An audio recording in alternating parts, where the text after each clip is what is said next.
Ok. Alors Salvatore, je disais tout à l'heure que nous allions parler peinture. Vous faites de la peinture, vous?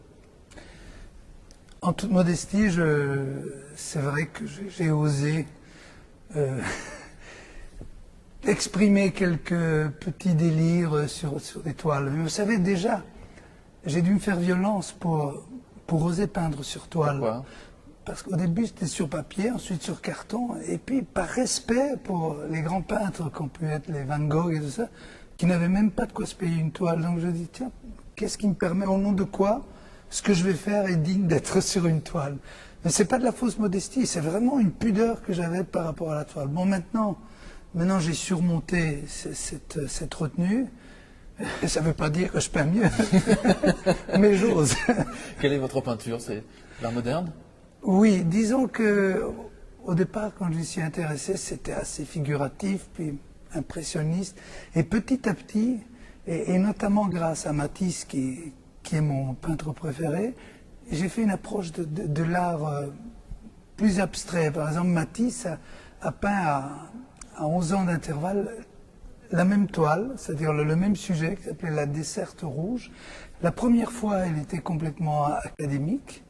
Et 11 ans plus tard, il avait trouvé son style et son raccourci. Il était devenu minimaliste. Et j'ai compris qu'avec un minimum de traits, on peut exprimer des tas de choses. Et en fait, j'aime tellement Matisse que j'aime aussi tous ceux qui ont été influencés par Matisse, que ce soit... Non, David Hockney, Mark Rothko, un Américain qui s'appelle Dievenkorn. Et en partant de Matisse, je suis même allé vers des peintres encore plus abstraits comme Pollock, comme de Kooning.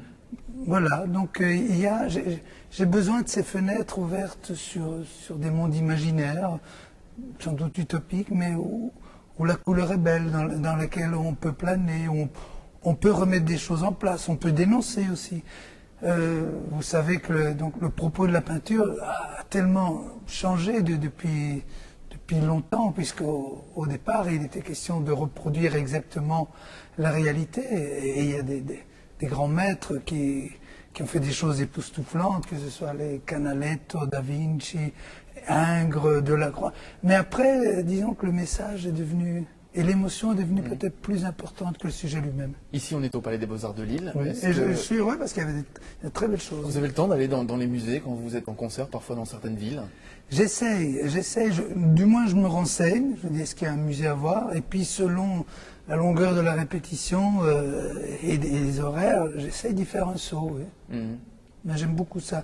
Et j'estime qu'il y a des grandes œuvres qui appartiennent au patrimoine mondial, et ces œuvres-là, je n'ai aucune envie, d'abord j'en ai pas les moyens, mais je ne voudrais pas qu'elles soient chez moi. J'estime qu'une grande œuvre doit pouvoir être vue par tout le monde, et c'est dans les musées qu'elles ont leur place. Merci. Ok. Bon, merci Adamo d'être venu ici au Palais des Beaux-Arts. C'est un plaisir. On rappelle donc votre album qui s'appelle Regard. On rappelle également des concerts. Vous êtes à l'Olympia au mois d'octobre? Oui, du 27 octobre au 1er novembre, donc c'est pour mon anniversaire.